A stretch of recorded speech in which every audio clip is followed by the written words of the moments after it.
PLSQL tutorials. So today we will discuss about the PLSQL triggers topic in the PLSQL. So let us see without delay. So trigger it is a stored procedure. It fires automatically when an event occurs on a table or a view. So actually the trigger is used for auditing, enforcing some rules and maintaining the data integrity. So it is very important with respect to the placement and academic also. So in the interview they will ask you what is called trigger and what is the use. So basically the types of triggers we can see two types of triggers are there: row level trigger and statement level trigger. And before trigger and after trigger is there. So before is executes before the event and after executes the after the event. Okay. So let us see. This is the basic structure of the trigger: create or replace. Create or replace in the sense, so once you create the trigger name, so with the same trigger name, if you want to create multiple times on the table with the same trigger name, then you can use create or replace. Otherwise, if you want to create trigger every time unique or with a different name, no need to use the or replace. Create trigger name is fine. And two before and after, before insert, before update and before delete, after insert, after update and after delete on a table name. Okay. For each row, it is one kind of trigger or statement. So if you want to work with statement level trigger, so we have to remove this for each row. And this is the body of the trigger, begin and logic of the trigger, and end and close. So this is the basic structure of a trigger. So let us see with the example. So to work with the trigger, we need to understand some how to work with the triggers. Like if I want to check the errors, so we can use a show errors, trigger name, drop error, drop trigger. So drop trigger name. So if you want to alter the trigger, like if you want to disable the particular trigger, so we can disable it. And if you want to check the status, how many triggers are created over a table, so this is the syntax for checking the trigger status, right? So now we'll go with an example. So let us see first before insert trigger. So automatically insert the current system date. So current system date, so once if I enter the insert the record into the table, right? So for that record, no need to give every time system date, it automatically updates. So for that we created some procedure: create or replace trigger before insert employee, before insert on employee 1. So this employee 1 should be there on your database first. Once the table is available, then only on that table only we can create trigger. So for each row and begin, created date is equal to system date, right? So let us see how to work with this trigger on editor. So this is the SQL. Once you connect with SQL, so we have to check any triggers are available on employee. So let us see the structure of the employee table. So this is the structure of the employee table, right? So we have already created the created date. So actually it is there. So now if we want to see what are the triggers are there on table, then we have to follow the syntax. Just type here. We can see here no triggers are found on employee 1, right? So now we are going to creating some trigger on the employee table. So that employee table trigger is, we are creating the trigger. So now the trigger is created. So an employee 1 table trigger before insert. So this is the updation. So let us see, select star from employee 1. So this is the trigger, this is the actual table. So in this table we already created, so the updated table with all records. So now we are inserting data into the table. Insert into employee 1 values.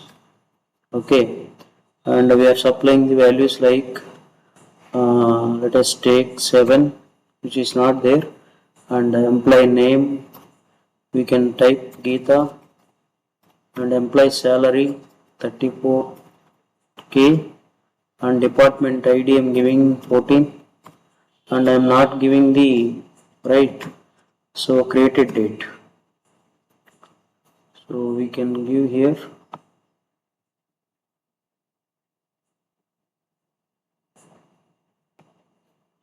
right. Okay, insert into employee 1, just we are supplying EID comma ename comma eSalary, okay, and department ID, and that's it. We are not providing the created date. For these values only I am supplying here 7 Geeta and 34,000, and department name only we are supplying. So see here,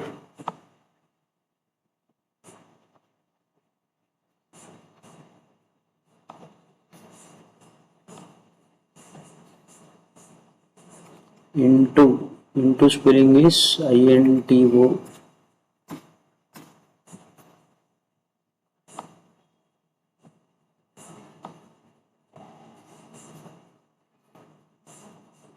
Okay, here is a mistake, eSalary comma department ID.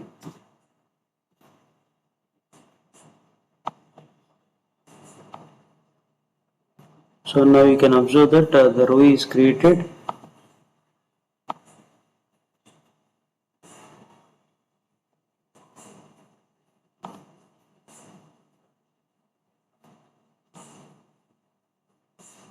Row is created. So now go to the, so let us select star from EMP1. So here you can observe, actually we have not supplied the created date. By default it is because of the trigger created on that, so it is supplying the date, current date automatically. So select star from EMP1 where EID is equal to 7.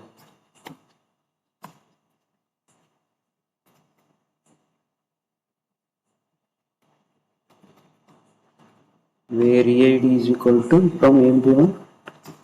So we can see here, so for this we have not supplied in the if you observe the integer part, so insert part, we have not given that values.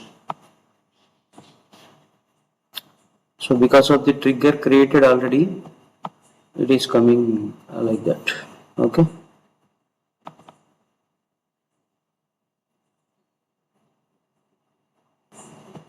This is the trigger created. New created date is equal to system date. By default, system date will be inserted before the record enter into the table. So this is the way of working with triggers concept.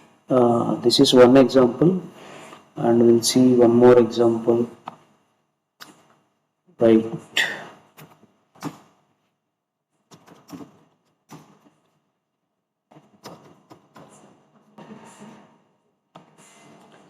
Okay. Next, after update. So let us take record employees updates in the audit table. So for that audit table, first of all we have to create the audit table also.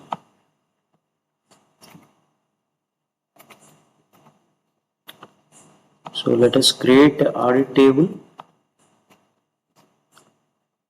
So audit table is already available. Then select star from employee audit. no respond, anyhow the table is available. So whenever the trigger is created, then the data will be inserted after updation. So now create a table, create a trigger. So e-salary. So there audit table employee ID,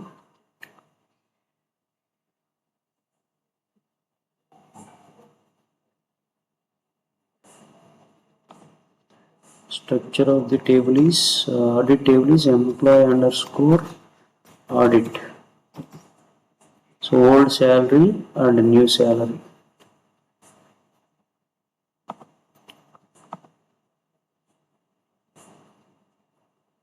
Okay, old dot employee ID.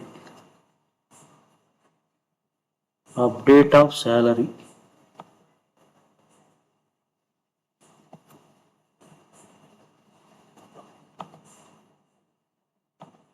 So here we have to change old dot salary e-sal, and here new dot salary is e-salary, because as per our employee one table we have to update. Salary is unidentified, right? Here also we can write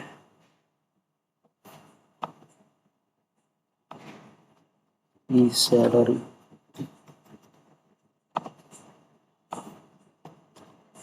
And copy here again.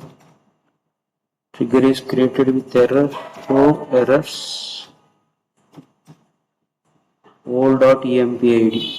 So empid you have to change with eid. You have to replace with eid. Okay. And copy here and create the trigger again. So now the trigger is created successfully, right? So once the trigger is created successfully, then we have to update the table, right? Select star from emp1. Now this is the table, right? So here we have created the trigger called updation. So we have to update the employee table salary. So let us update the salary, update emp1 set e-salary is equal to e-salary plus, okay, e-salary plus e-salary into e-salary into 10% of salary. Okay, 0.01 just I am giving to everybody. So the 12 rows are updated. So then see this employee one. So the salaries are updated. So let us check this employee audit table. Select star from emp underscore audit. 12 rows are updated. You can see here.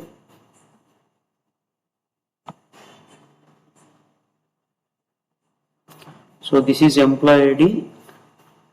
Okay. So after updation, this is the employee audit table is updated with employee table. Old salary is 30,000. After increment, so 30,300. Changed on date is 7th only, and 1,000 updated salary. Old salary is 1,000. New salary is 1,010 rupees. Old salary is 2,000. New salary is 2,020 rupees. Old salary is 34,000. New salary is 34,340 rupees. So like that we can update the salaries. So this is a kind of after update trigger concept. So like that we can create any number of triggers, right? Okay, so before delete also. So if you want to delete, if you want to perform the delete operation, so if you want to prevent the deletion from employees, just take these examples as a practice, and you can do it, and if you get any error, I just post in the comment box. So do it on your own, this example.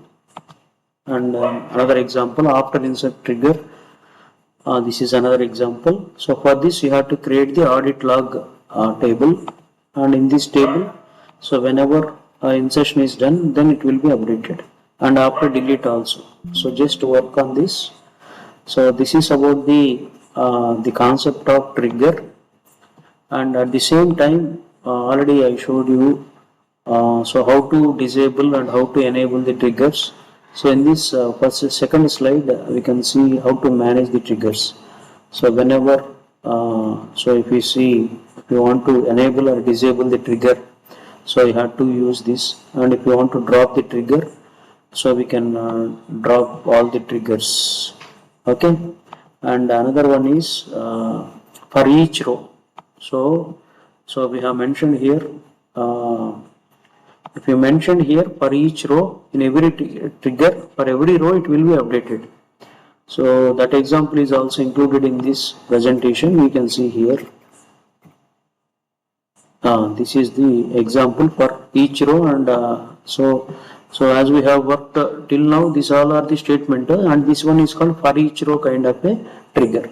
So every row the updation will be done, right? So if you don't want to update for every row or for every insertion, just you can remove this for each row concept. So in one 30 seconds briefing is, in this lecture what we learned, what is the purpose of the trigger, and so what is the use of the trigger, and what are the types of triggers, and what is the basic syntax of the trigger, right? And how to manage the triggers, how to drop, delete, and how to disable the trigger, enable the trigger, and how to check how many triggers are available in a table, and with examples. That's all about the trigger.